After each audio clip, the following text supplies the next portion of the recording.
ఇతిహాసాలు రెండు. ఒకటి వాల్మీకి ఇచ్చినటువంటి శ్రీరామాయణం, రెండోది వ్యాస మహర్షి ఇచ్చినటువంటి మహాభారతం. మహాభారతానికి అంత విశిష్టత ఎందుకు వచ్చింది అంటే అందులోనే శ్రీకృష్ణ పరమాత్మ భగవద్గీత చెప్పాడు. రెండు సైన్యాన్ని ఆపేసి మార్గశిర మాసంలో అర్జునుడి ద్వారా భగవద్గీతను ఇచ్చాడు లోకానికి. రెండవది విష్ణు సహస్రనామ పారాయణ. భీష్ముడు వారు అపశైలిగా ఉన్నప్పుడు గర్భాలను చెప్పారు. ఈ రెండు గ్రంథాలు దాంట్లో ఉండబట్టి మహాభారతానికి చాలా విశిష్టత ఏర్పడింది. అయితే మహాభారతం అయిపోయిన తర్వాత ధర్మరాజుకి ధర్మ సందేహాలు వచ్చినాయి కొన్ని. ఆ సందేహాలు తీర్చడం కోసం భీష్మ పితామహుడి దగ్గరికి తీసుకొచ్చాడు మన కృష్ణ పరమాత్మ వీళ్ళని పాండవుని తీసుకొస్తే అడుగుతారు ధర్మ సందేహాలు భీష్ముడి. మామూలుగా లోకంలో అందరికీ వచ్చే సందేహాలని అడిగిన తర్వాత చివరికి ఇంకొక వచ్చి అడిగాడు. ఏమని? తాత, మరి ఇలా భూమి మీద జన్మించిన వాళ్ళు మళ్ళీ జగన్ మరణ చక్రంలో పడకుండా శాశ్వతమైనటువంటి వైకుంఠాన్ని పొందాలి అంటే ఏం చేయాలి, ఏ దేవుని ప్రార్థించాలి, ఎవరిని స్తుతించాలి, ఏ స్తోత్రాలు చేయాలి చెప్పవలసిందని అడిగాడు. అడిగినప్పుడు చెప్పాడు, లోకరక్షకుడైనటువంటి శ్రీమన్ నారాయణని స్తుతించాలి.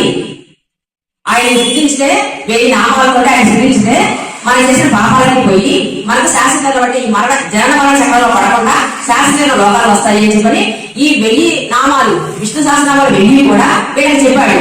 భీష్ముడు అంపశయ్య ఉండి చెప్పిన తర్వాత ఏమన్నాడంటే, ఇవన్నీ నేను కల్పించి చెప్పినే కాదు, ఋషులందరూ కూడా ఒక్కొక్క నామాన్ని దర్శించి వాళ్ళు అనుభవించి దాన్ని కాసి పడపోసి ఒక్కొక్క నామాన్ని పెట్టారు.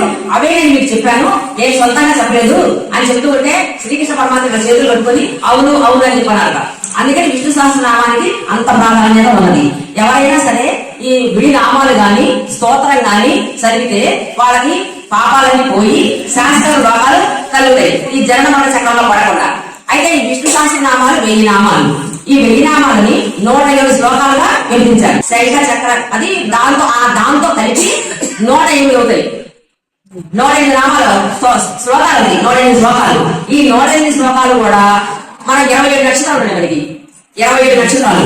27 నక్షత్రాలకి కూడా 4 పాదాలు. 4 పాదాలకి 27 నక్షత్రాలు కలిపి 108. ఎవరు పుట్టినా కూడా ఈ 27 నక్షత్రాలను పుట్టాలి, ఈ 4 పాదాలను పట్టాలి.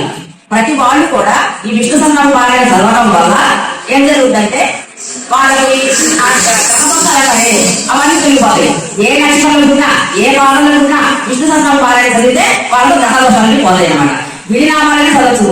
ఓం విశ్వాయ నమః, ఓం విష్ణవే నమః, విడినామాలని చదవచ్చు, లేక స్తోత్రాలని చదవచ్చు. ఈ రోజునే విష్ణు ఏకాదశి రోజునే ఇవి లోకానికి అందింది మన విష్ణు సహస్రనామం. అందుకు దీనికి ఇంత మహిళ ఉన్నమాట. జై శ్రీనారాయణ.